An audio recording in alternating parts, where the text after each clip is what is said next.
시청자 여러분 안녕하세요. 2024년 8월 17일 할텐 서울 복음방송에서 보내드리는 주안의 하나 진행의 강승규입니다.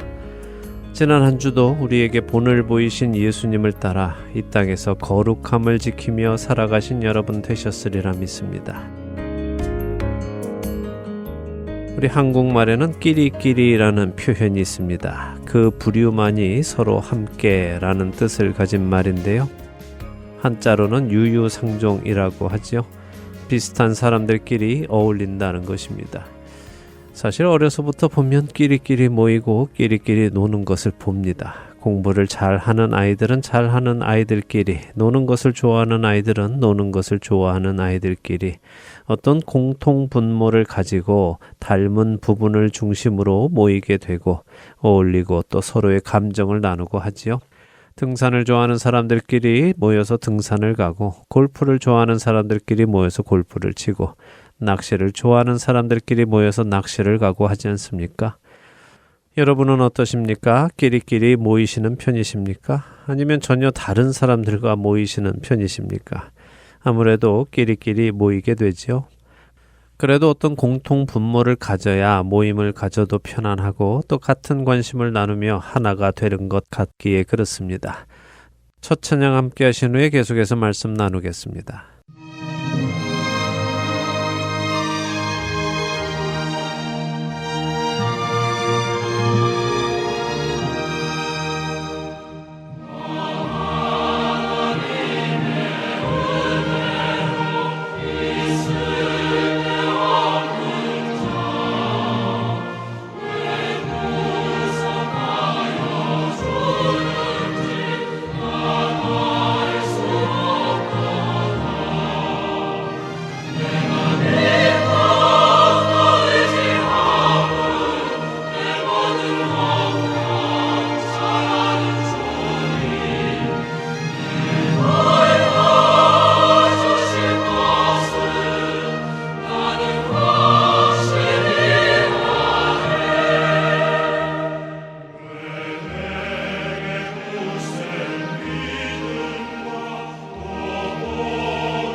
예수 그리스도의 몸된 교회 역시 예수 그리스도를 공통 분모로, 다시 말해 구원의 은혜를 받은 사람들이 모여서 함께 신앙 생활을 하는 또 하나의 끼리끼리 공동체일 것입니다. 하지만 이렇게 예수 그리스도의 구원의 은혜라는 공통 분모를 가지고 모였어도 또 자기 자신이 더 관심 있는 주제를 중심으로 교회의 속그룹이 나누어지기도 합니다. 말씀 공부를 좋아하는 사람들은 말씀 공부를 좋아하는 사람들끼리 모여서 성경 공부를 하고, 기도를 좋아하는 사람들끼리 모여서 기도를 합니다. 남들을 섬기는 것을 좋아하는 사람들 역시 끼리끼리 모여서 섬기는 일을 하지요. 그래도 감사한 것은 서로의 관심사가 다르다고 해서 나뉘는 것이 아니라 성령님께서 하나 되게 하신 것을 지키며 교회의 모퉁이돌이 되신 예수 그리스도 위에 성도들이 한 몸으로 지어져 간다는 것입니다. 이것은 참으로 아름다운 모습입니다. 서로의 다름이 나쁜 것이 아니라 또 서로를 부정하는 것이 아니라 오히려 하나가 되어 교회의 유익을 위해 사용하며 지어져 간다는 것은 성숙한 그리스도인들의 마땅한 모습입니다.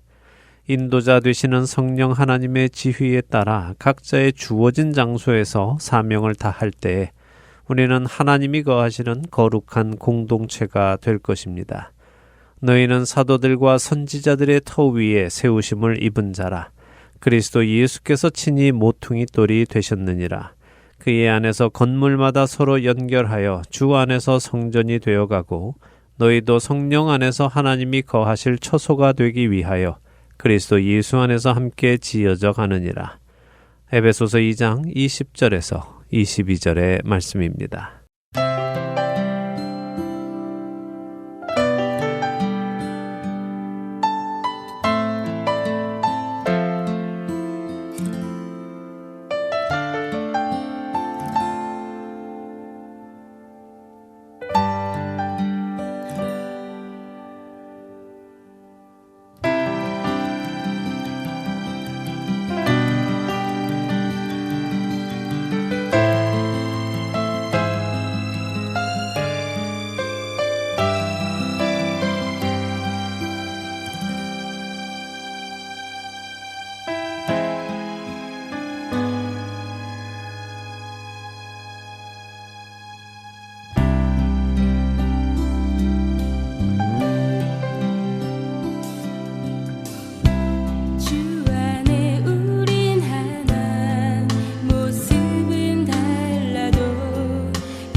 최근 미국의 많은 교단들이 동성애자들을 인정하는 움직임을 보이고 있습니다. 불행 중 다행으로 아직 한인 교회들 사이에서는 그런 소식을 듣지는 못했지만 미국의 많은 교회들에는 우리가 상상할 수 없는 일들이 벌어지고 있다고 지난주에도 말씀을 드렸습니다. 사도 바울이 동성애자였다고 하는 목사를 비롯하여 예수님과 12제자를 그런 눈으로 바라보는 성도들이 있고 예수님의 얼굴을 화장을 시켜놓고 예배를 드리는 교회도 있으며 남성 목사 스스로도 화장을 하고 자신의 성 정체성을 여장 남자로 소개하며 예배를 인도하기도 합니다. 우리의 눈을 의심하지 않을 수 없는 경악스러운 모습들이지요. 그런데 그런 교회에 그런 성도들이 모입니다. 그런 모습을 인정해주는 사람들끼리 모여서 예배를 드립니다.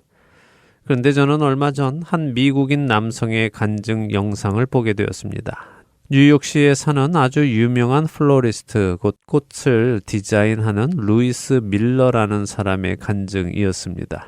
루이스 밀러라는 이 사람은 기독교 가정에서 태어나 자랐고 14살의 나이에 세례도 받았지만 18살에 대학에 들어간 후로 동성애자의 삶을 살기 시작했다고 했습니다. 그리고 무려 30년간 동성애자로 동성애를 누리며 살았다고 했죠. 그는 자신이 원하는 대로 모든 것을 하며 살았습니다. 동성애자 남성과 결혼도 하였고 세상적으로 성공한 그는 많은 돈을 벌으며 쾌락을 즐기며 살았습니다. 그리고 그는 이렇게 살아도 아무 문제 없고 오히려 행복한 삶을 살기에 자신이 배웠던 그 신은 없다고 믿는 완전한 무신론자로 살아갔다고 했습니다.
싶은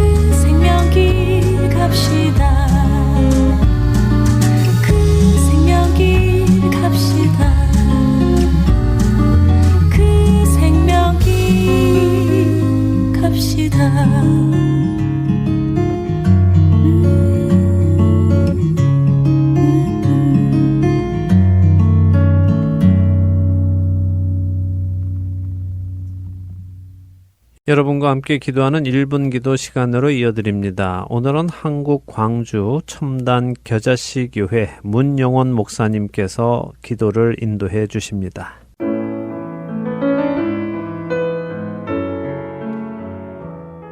하트앤서울 복음방송 1분 기도 시간입니다. 저는 첨단 겨자씨 교회 문영원 목사입니다. 오늘은 부흥을 위해서 함께 기도하는 시간을 가지려고 합니다. 부흥은 하나님의 주권적인 찾아오심으로 인간이 만들어낼 수 있는 것이 아닙니다. 그러므로 우리는 부흥을 위해서 기도해야 하는 것입니다. 하나님께서 찾아오시면 그렇게 변화되지 않던 불신자가 변화됩니다. 하나님께서 찾아오시면 주저앉은 교회도 벌떡 일어나게 됩니다. 하나님께서 찾아오시면 막혔던 선교의 길도 열리게 됩니다. 기도하면 부흥이 일어나고 부흥이 일어나면 선교가 일어난다는 것입니다. 믿음의 선배들은 이것을 신적인 패턴이라고 불렀습니다. 우리도 오늘 함께 기도하려고 합니다. 우리가 이렇게 간절히 함께 기도할 때 지구촌 곳곳에서 개인의 부흥, 교회의 부흥, 또한 선교의 부흥이 일어나기를 소망하며 다 함께 기도하도록 하겠습니다.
사랑하는 하나님 아버지, 감사를 드립니다.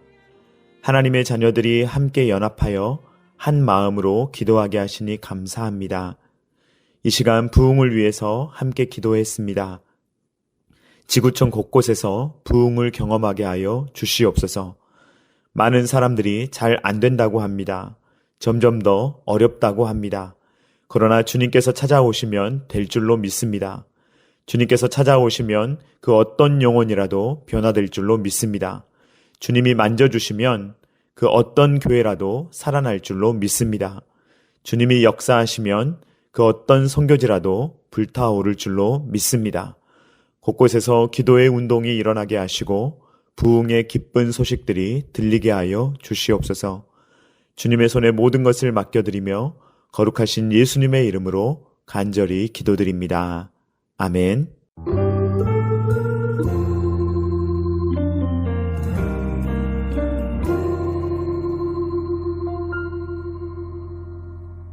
허무한 시절 지날 때 깊은 한숨 내쉴 때 그런 풍경 보시며 단식하는 분 있네.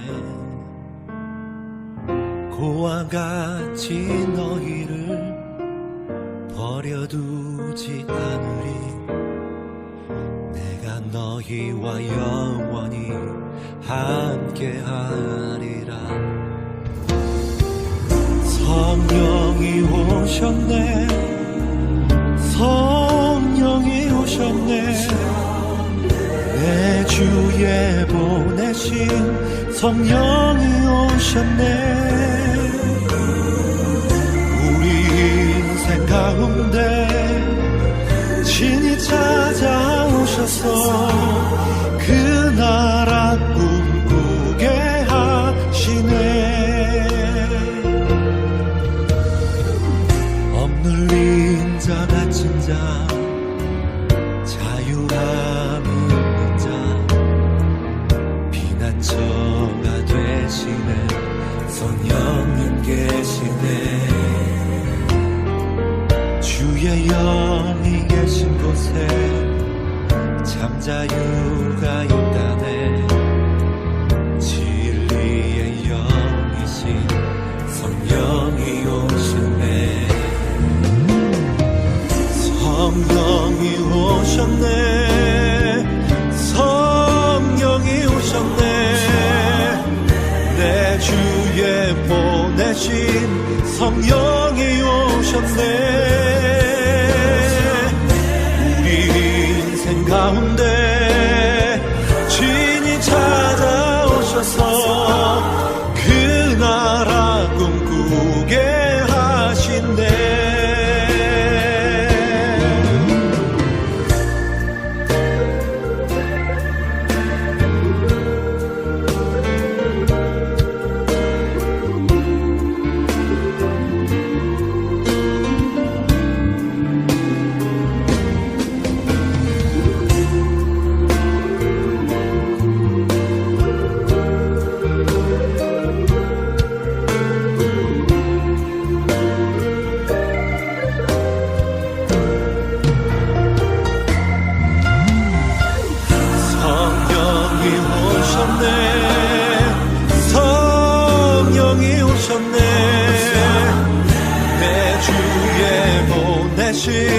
성령이 오셨네. 우리 인생 가운데 신이 찾아오셔서 그 나라 꿈꾸게 하신대. 그 나라 꿈꾸게 하시네.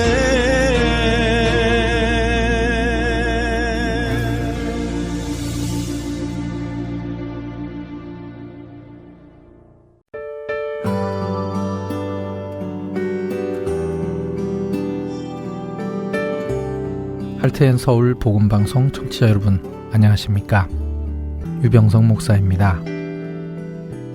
세상에는 소망 없이 살아가는 영혼들이 많습니다. 오늘 할트앤 서울 복음방송은 그렇게 소망 없이 살아가고 있는 이들에게 참된 소망이신 구주 예수 그리스도를 전하는 메신저입니다. 귀 있는 자들에게 예수님만이 참된 소망이며 생명이심을 널리 알리는 이 사역을 위해 기도와 물질로 동참하기 원하시는 분들은 전화번호 602-866-8999으로 문의 주시기 바랍니다.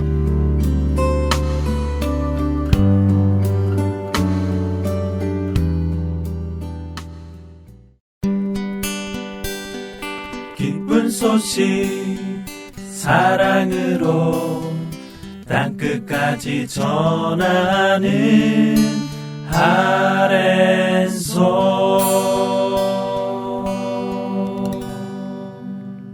구약의 요나서를 공부하는 시간입니다. 요나 이야기로 이어드립니다.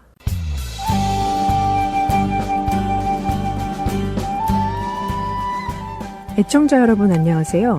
요나서를 통해 하나님을 알아가는 시간입니다. 요나 이야기 진행의 정지혜입니다. 네, 여러분 안녕하세요. 강순기입니다. 네, 물고기 뱃속에서 나온 요나가 결국 니느웨에 가서는 하나님의 말씀을 따라 심판의 메시지를 전했습니다. 네. 사흘길이나 가야 하는 큰 성 니느웨에 요나가 말씀을 선포한 지 하루 만에 가장 높은 왕으로부터 가장 낮은 천민에까지 모두가 다 금식을 하며 베옷을 입고 회개하는 모습을 보였습니다. 네. 정말 놀라운 회개의 바람이 불었습니다. 예, 놀라운 일이죠. 하나님을 섬기지도 않는 아수르의 수도 니느웨 사람들이 하나님의 선지자 요나가 전한 말씀을 듣고 회개합니다.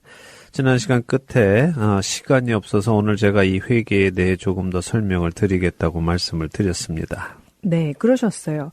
회개가 하나님의 은혜인 것에 대한 설명을 더 해주시겠다고 하셨죠. 네, 현재 니느웨의 상황을 우리가 다시 한번 생각해 보죠. 니느웨는 하나님을 모르고 악행을 저지르던 나라였습니다.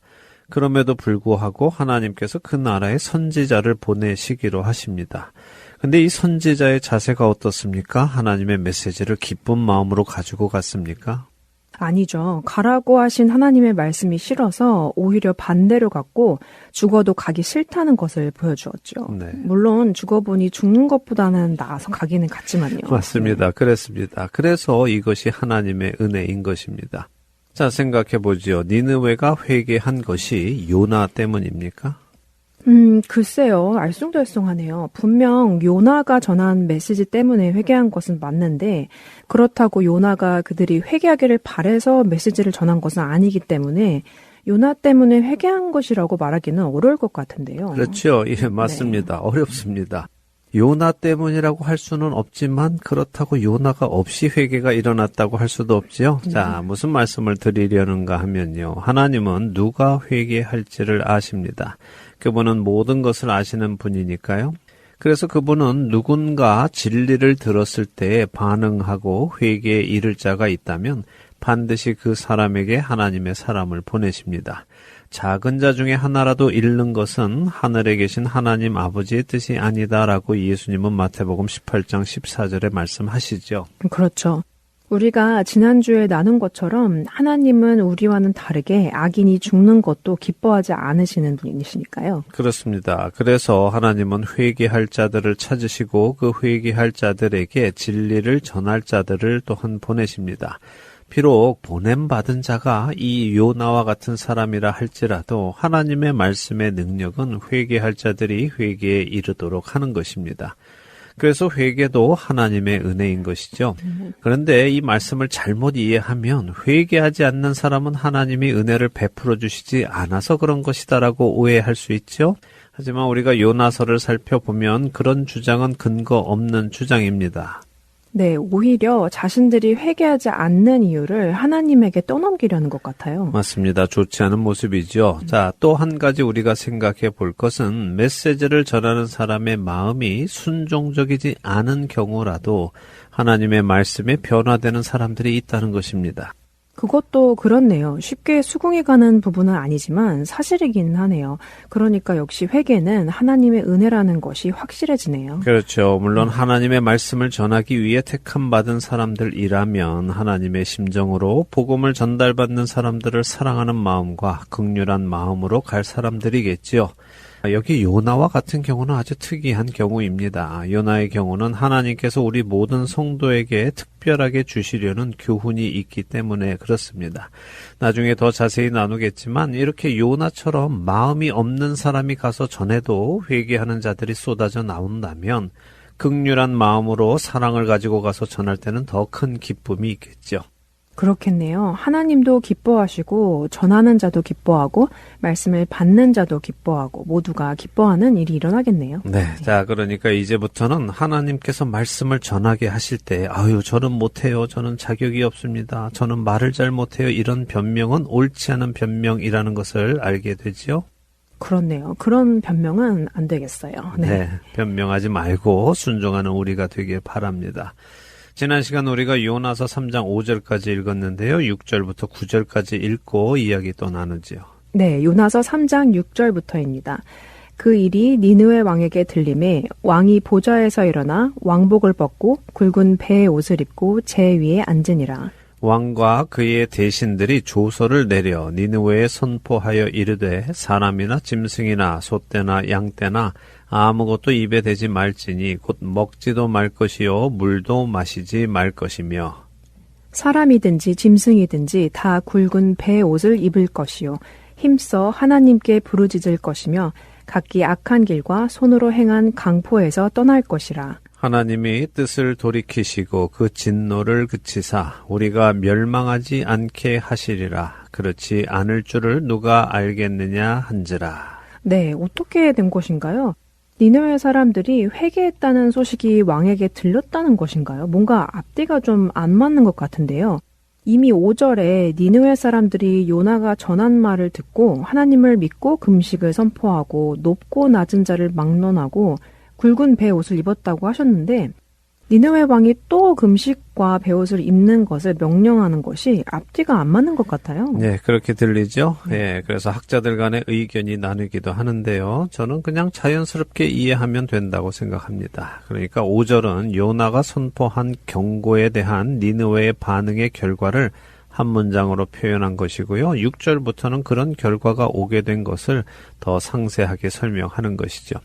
이것은 마치 창세기 1장 27절과 28절에 하나님께서 사람을 6째 날에 지으셨고 2장 1절에는 7째 날에 안식하시니라 라고 기록해 놓은 후에 다시 2장 7절에 하나님께서 흙으로 사람을 지으시고 코에 생기를 불어넣으셨다라고 기록한 것과 마찬가지입니다. 먼저 전체적인 내용을 간단하게 설명하고 다시 더 자세히 세부적인 설명을 해주시는 것이군요. 네. 그렇게 말씀하시니 이해가 되네요.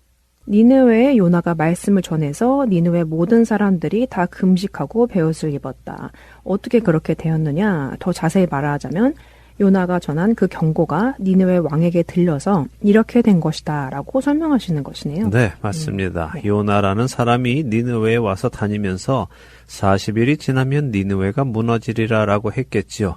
사람들이 그 말을 듣고 그것을 니느웨 왕에게 보고를 한 것입니다. 니느웨 왕은 그 말을 듣고는 반응한 것이죠. 네. 물론 요나를 불러서 무슨 얘기냐 더 자세히 물었는지 아닌지는 모릅니다. 그러나 성경이 말씀하시려는 것은 그 경고를 듣고 반응했다는 그리고 회개했다는 그것을 강조하시는 것이죠. 자, 보세요. 니느웨의 왕은 요나의 말을 듣고 왕의 자리에서 내려와서는 제 위에 앉았다고 하십니다. 죄를 뒤집어 쓰는 것은 어떤 의미입니까? 고대 사회에서 그리고 성경에서 죄를 뒤집어 쓰는 것은 자신에게 극심한 고통이 있다는 의미라고 알고 있는데요. 그래서 하나님의 이름이 모욕을 받거나 자신에게 고통이 있을 때 죄를 뒤집어 쓰는 경우가 많았죠. 맞습니다. 우리가 잘 아는 욥이 자신의 고통 속에서 제 위에 앉아서 머리에 티끌을 날리기도 했고요. 다윗의 딸 다말이 이복 오라버니인 암논에게 강제로 욕을 보인 후에도 머리에 죄를 덮어쓰고 울부짖었습니다. 또 에스더의 사촌 모르드게도 모든 유대인들을 죽이라는 조서가 전달된 것을 알고는 자기의 옷을 찢고 굵은 베옷을 입고 죄를 뒤집어 쓰고 울었다고 에스더 4장 1절도 말씀하시죠. 다들 죽음의 두려움, 죽음과 같은 고통 앞에서 이런 모습을 보였네요. 네. 지금 니느웨 사람들의 심정이 이와 같았던 것이군요. 예, 니느웨 왕이 이렇게 하고 또 왕뿐 아니라 대신들도 같은 마음으로 온 백성에게 조서를 내렸다고 하시죠. 모든 사람들이 요나의 경고를 신중하게 또 심각하게 받아들였다는 것이고 그래서 온 백성들까지 회개에 동참하라고 조서를 내린 것입니다. 사람은 물론 짐승이나 소떼나 양떼까지 그러니까 동물까지 다 금식하고 베옷을 입히라고 하네요. 네. 그런데 이 말이 말 그대로 정말 동물까지 베옷을 입히고 금식을 시키라는 말일까요? 한번 좀 생각해 볼 여지가 있습니다. 사람이야 옷을 입는 존재이니까 옷을 벗고 베옷을 입지만 동물, 가축들에게 베옷을 입힌다는 것은 좀 어색하지요. 그래서 저는 이게 관용구라고 생각합니다. 그러니까 우리 한국말에도 개미 한 마리 얼씬거리지 못하게 해라 이런 말이 있잖아요. 그렇죠. 그 말이 정말 개미 한 마리도 얼씬거리면 안 된다는 말은 아니죠. 네, 사실 8절을 읽어보면 우리 자연스럽게 이해가 됩니다. 사람이든지 짐승이든지 다 굵은 베옷을 입을 것이요 힘써 하나님께 부르짖을 것이며 각기 악한 길과 손으로 행한 강포에서 떠날 것이다 라고 하셨잖아요. 짐승이 어떻게 하나님께 부르짖고 악한 길과 손으로 행한 강포에서 떠날 수 있겠습니까? 정말 그렇네요. 니느웨의 모든 사람이 한 사람도 빠짐없이 다 회개하라는 조서로 이해하면 되겠네요. 네. 자, 여기 니느웨의 왕은 백성들에게 강포에서 떠날 것을 말하는데요. 강포가 뭘까요? 강포요? 네. 글쎄요. 뭔가 나쁜 일일 것 같은데 정확히는 모르겠는데요. 네, 사실 강포를 국어사전에서 찾아보면요. 몹시 우악스럽고 사나움이라고 설명하고 있습니다. 몹시 우악스럽고 사납다고요? 네. 험상궂고 드세고 그런 것인가요? 네, 뭐 한국어로는 그런 의미입니다. 근데 히브리 원어는 조금 다른데요. 강포의 히브리 원어의 의미는 다른 사람을 압제하고 학대하여 착취하는 것을 의미합니다.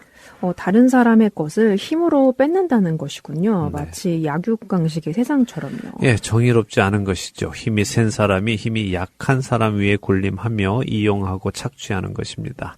창세기 6장 11절에서 13절에 같은 표현이 나오는데요. 히브리어 하마스라는 단어입니다. 한국어로는 포악함이라고 번역되어 있지만 여기 요나서 3장의 강포와 같은 단어입니다.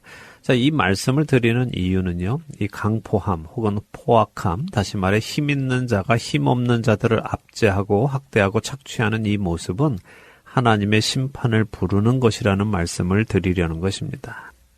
창세기 6장이면 노아의 홍수 이야기가 기록된 장이죠. 맞습니다. 하나님은 하나님의 형상을 따라 지음받은 사람들이 서로를 존귀하게 대하지 않고 학대하고 압제하고 착취하는 것을 극도로 싫어하십니다.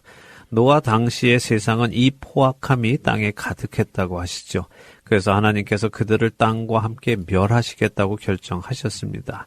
여기 지금 니느웨에도 이 강포함이 있었습니다. 그래서 하나님께서 그들을 멸하려 하시는 것입니다. 이 강포함이 오늘 우리 시대에도 없지 않습니다. 아니, 오히려 점점 더 많이 나타나고 있죠. 우리가 흔히 말하는 갑질이라는 것 있죠. 예, 있지요. 갑의 위치에 있는 자가 상대적으로 약자인 을에게 무례하게 행동하는 것을 의미하죠. 네. 그것도 결국에는 힘 있는 자가 힘 없는 자를 압제하고 학대하는 강포의 모습이군요. 그렇습니다. 하나님께서 싫어하시는 모습입니다. 이런 강포한 모습이 우리 안에 있다면 빨리 깨닫고 우리도 하나님 앞에 회개해야 할 것입니다. 자, 이렇게 니느웨의 사람들이 회개한 이유가 무엇이라고 구절에 하십니까? 이렇게 하면 하나님이 뜻을 돌이키시고 진노를 그치셔서 자신들이 멸망하지 않게 하실지도 모르기에 그렇게 했다는 것이네요. 네, 자, 놀랍지 않습니까? 그렇게 하실 것이다라는 확신이 있는 것도 아니고 그렇지 않을 줄 누가 알겠느냐 하며 반신반의하고 있는 것이죠. 네. 사실 이들은 하나님의 성품을 모르니 확신은 없습니다. 그럼에도 불구하고 그 작은 희망을 가지고 이들은 회개하고 있지요. 이것은 참 중요한 자세입니다. 왜냐하면 이들은 우리가 이렇게 회개하면 용서해 주실 거야 라며 용서가 마치 당연한 것처럼 생각하는 것이 아니라 자신들은 자신들의 죄로 인해 용서받을 자격은 없지만 그래도 하나님께서 죄를 뉘우치는 자신들을 보시며 혹시 긍휼을 베풀어 주실지 모르니 그 작은 소망을 품고 회개하자는 것이기 때문입니다. 자, 이 모습 속에서 우리는 이들이 멸망하지 않고 살 수 있는 유일한 길이 하나님의 긍휼하심과 자비하심에 있다는 사실을 알고 있다는 것을 볼 수 있죠. 바로 이 자세가 우리 안에도 있어야 하는 것입니다. 네. 하긴 우리는 하나님의 용서를 너무 당연하듯이 생각하고 또 요구할 때가 없지 않은 것 같아요.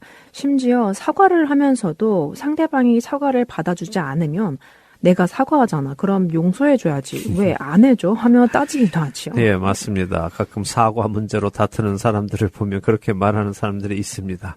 아니, 내가 잘못했대잖아. 용서하고 그만둬야지. 뭘 자꾸 계속 물고 늘어져 하면서 상대를 책망하는 경우도 있죠. 흔히 말하듯 주객이 전도된 모습입니다. 근데 혹시라도 이런 모습이 우리가 하나님을 향해 있으면 안 되겠죠? 하나님께요. 그건 정말 안 되죠. 네. 자, 어찌되었든 니느웨 사람들은 자신들이 하나님의 진노 아래 있다는 사실을 알았습니다. 그래서 하나님 앞에 겸손한 자세로 나아갔다는 것입니다. 자, 이들의 이런 행동에 대한 하나님의 반응은 어떨까요? 요나서 3장 10절을 읽어주세요. 네, 요나서 3장 10절입니다. 하나님이 그들이 행한 것, 곧 그 악한 길에서 돌이켜 떠난 것을 보시고 하나님이 뜻을 돌이키서 그들에게 내리리라고 말씀하신 재앙을 내리지 아니하시니라. 네. 네, 하나님이 그들을 용서하시네요. 그렇습니다. 니느웨 사람들이 요나의 경고를 듣고 겸손한 자세로 진솔한 회개를 했더니 하나님께서 뜻을 돌이키셨습니다. 하나님께서 죄를 지적하신 목적이 무엇인지 알 수 있는 아주 중요한 장면이지요. 네. 하나님의 목적은 멸망시키는 것에 있지 않으시다는 것입니다. 그렇네요. 하나님이 멸망시키시를 원하셨다면 바로 멸망시키셨을 텐데 이렇게 복잡하게 선지자를 보내시고 말씀을 듣게 하신 이유는 그들이 자신들의 죄를 깨닫고 돌이키는 것에 있으셨네요. 맞습니다. 하나님께서 애초에 니느웨에 재앙을 내리시려던 이유가 무엇이었습니까? 그들이 그들의 잘못을 알게 하시고 그 잘못에 대한 대가를 치르게 하시려 한 것이죠. 그런데 그들이 자신들의 죄를 깨닫고 죄에서 떠나니 하나님은 더 이상 그들에게 재앙을 내리실 이유가 없게 된 것입니다. 네, 이미 목적이 달성되었으니까요. 그렇죠. 자, 한 가지 우리가 여기서 생각해 볼 것이 있습니다. 그게 뭐죠? 그것은 모든 것을 아시는 하나님께서 자신의 뜻을 돌이키셨다 하는 사실입니다. 아니, 어떻게 모든 것을 아시는 하나님께서 하시려던 뜻을 돌이키실 수 있죠? 그들이 회개할 것을 모르셨을까요? 그렇네요. 모든 것을 아시니 그들이 회개할 것도 아셨고 그래서 요나를 거기까지 그렇게 보내신 것이 아닌가요? 그럼 재앙을 내리시겠다는 말씀은 그냥 단순히 겁을 주려는 말씀이었나요? 예, 하나님이 그런 협박을 하시는 분은 아니시겠죠? 예. 자, 사실 하나님이 이렇게 뜻을 돌이키시는 분이시라면 우리는 하나님을 신뢰할 수 없습니다. 하나님을 믿을 수 없죠. 그렇지 않습니까? 하나님이 약속을 하셨다가 나 오늘 기분이 별로다. 약속 취소해. 이렇게 하시면 안 되지 않습니까? 네. 하나님이 아브라함에게 아브라함아 내가 너로 열국의 아버지가 되게 할게 라고 약속하셨다가 미안해 내가 다른 사람을 열국의 아버지가 되게 하기로 마음을 바꾸었어. 이러시면 안 되지 않겠습니까? 네, 안 되죠. 하나님이 정말 그런 분이시라면 우리는 구원의 확신을 가질 수가 없을 것 같아요. 늘 불안하게 살 것 같아요. 맞습니다. 그렇기에 하나님은 뜻을 돌이키시거나 마음을 바꾸시는 분이 아니십니다. 하나님은 어제나 오늘이나 내일이나 동일하신 하나님이시죠. 이 사실을 먼저 우리가 마음속에 새겨 놓아야 합니다. 그래야 우리가 하나님을 신뢰할 수 있죠. 그런데 성경에 하나님께서 마음을 바꾸시는, 다시 말해 뜻을 돌이키시는 경우가 있습니다. 지금 여기 니느웨를 향해서도 뜻을 돌이키셨고 이스라엘 백성들을 향해서도 뜻을 돌이키신 경우가 많지요. 어떤 때에 그러셨을까요? 지금 여기 니느웨의 경우와 같은 경우입니다. 징계를 내리시려다가 회개를 하면 그 뜻을 돌이켜 내리시려던 징계를 내리지 않으시는 경우군요. 그렇죠. 죄인이 회개할 때 하나님은 그를 향한 징계와 심판을 거두십니다. 그 이유는 우리가 지난 시간에도 나눈 것처럼 하나님은 악인이 죽는 것을 기뻐하지 않으시기 때문이고 악인이 자신의 죄에서 돌이켜 사는 것을 기뻐하시는 분이기 때문입니다. 그래서 하나님은 죄인이 죄에서 돌이키는 것을 기뻐하십니다. 그 성품을 우리가 기억하며 물론 우리의 삶 속에서 우리가 죄를 멀리해야 하겠지만 또 때때로 연약해서 넘어질 때가 있지 않습니까? 그런 때도 우리가 하나님께 돌이켜서 다시 나갈 수 있기를 바랍니다. 하나님께서 우리에게 예수님을 보내주신 것이 결국 이 때문이니까요. 네, 우리의 죄를 우리가 깨닫고 우리가 죄에서 돌이켜 하나님께로 나아오도록 길이 되어주신 예수님이시지요. 그 하나님의 성품을 깨닫고 우리 각자의 죄에서 돌이키는 우리가 되기 바랍니다. 오늘 요나 이야기 또 마칠 시간이 되었네요. 네, 오늘 요나서 3장을 마쳤습니다. 이제 4장 한 장을 남겨놓았는데요. 4장을 통해서 왜 요나가 그렇게 니느웨를 가기 싫어했는지를 보면서 우리 자신을 볼 수 있기를 바랍니다. 네, 그렇게 되기를 바랍니다. 저희는 다음 주에 찾아뵙겠습니다. 안녕히 계세요. 안녕히 계십시오.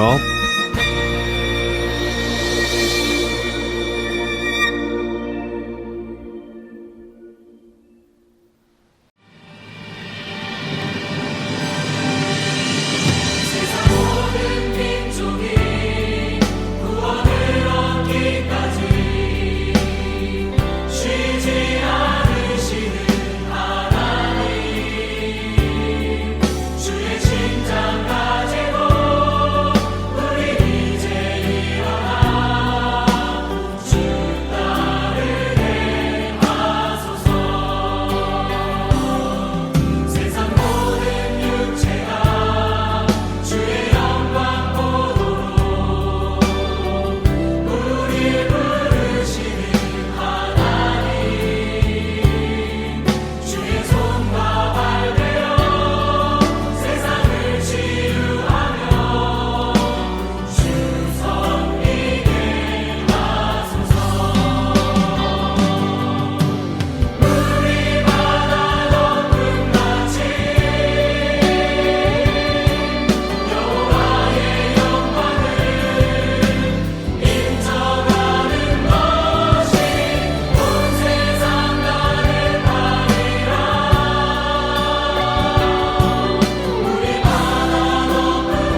세상에서 성공하여 쾌락적 삶을 살던 루이스 밀러의 마음에는 언제부터인가 동성애의 쾌락이 만족시켜주지 못하는 그 어떤 부분이 있었음을 느끼기 시작했습니다. 무신론자였음에도 불구하고 그는 그 채워지지 않는 부분이 하나님의 자리인 것을 느끼기 시작했다고 했지요. 하나님을 향한 배고픔이 생겼던 루이스 밀러는 자신의 동성 파트너가 캘리포니아로 출장을 간 주말에 동성 파트너 몰래 뉴욕의 타임스퀘어 교회를 찾아갔습니다. 그달은 바로 동성애자들이 자신들의 성적 취향을 자랑스러워하는 6월 동성애 프라이드 먼스였다고 했지요. 교회의 뒷좌석에 자리 잡은 그를 향해 그날의 설교는 마치 진리의 폭탄이 수도 없이 날아와 자신을 향해 떨어지는 것만 같았다고 했습니다. 그날 그렇게 진리의 말씀을 접한 루이스 밀러는 교회를 나온 후 1년이라는 시간 동안 다시는 교회를 가지 않았다고 했습니다.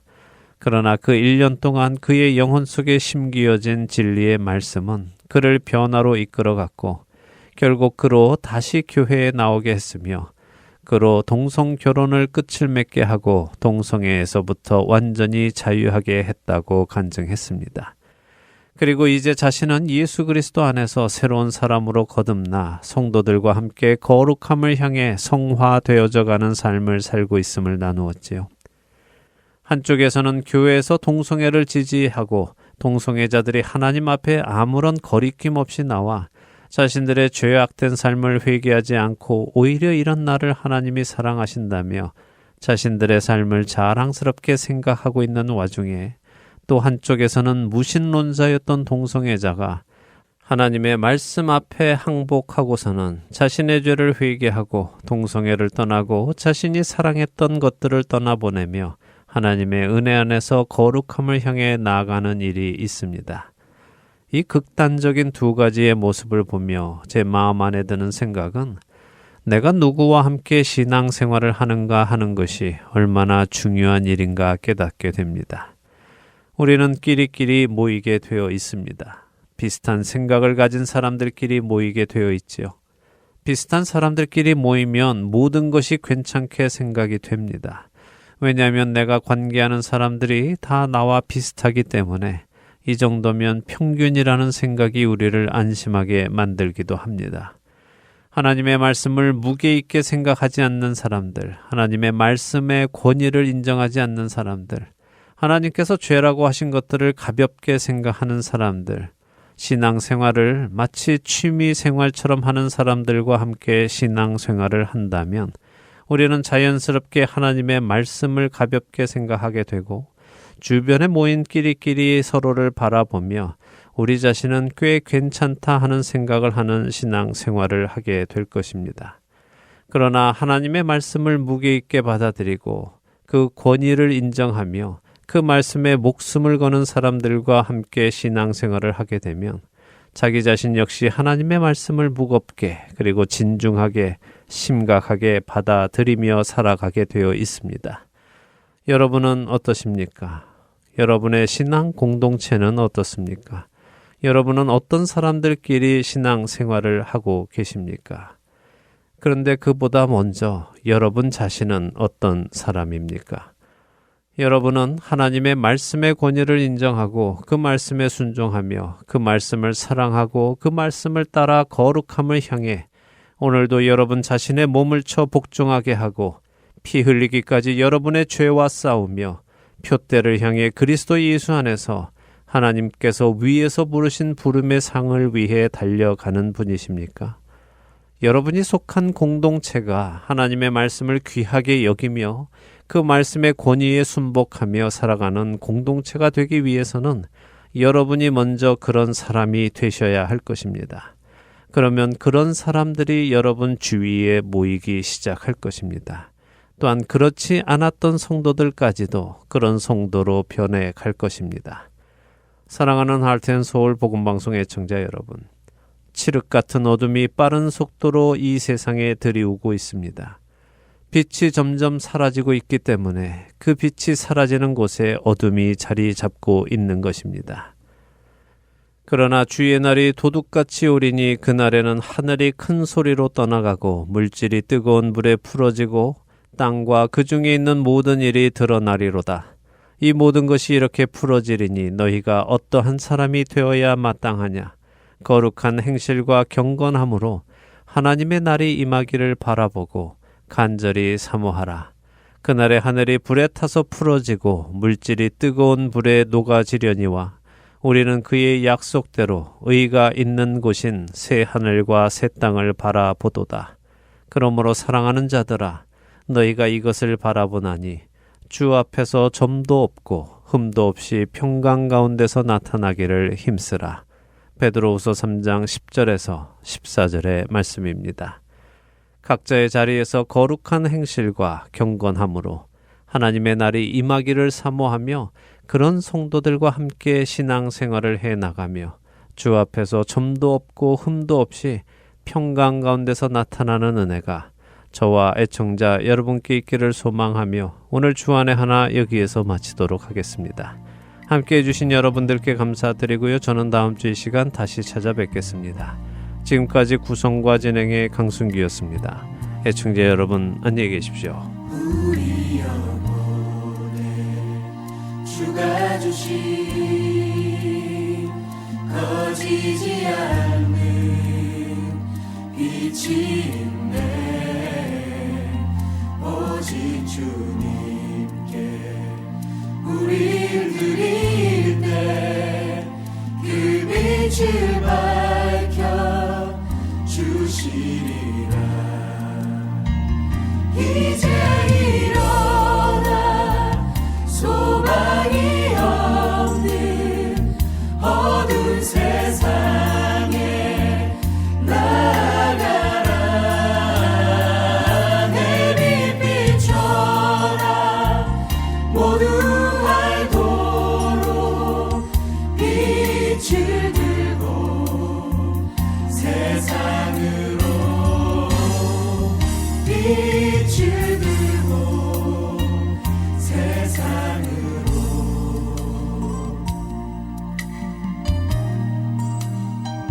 절망에 빠진 형제의 맘에 꺼져만 가는 빛을 보내. 주님을 떠나 방황하는 자매도 그 빛의 생명 잃어가네. 이제 일어나 어둠 속에서 고통받는 자 일으키라. 내 빛 비춰라. 모두 알도록 빛을 들고 세상으로 빛을 들고 세상으로.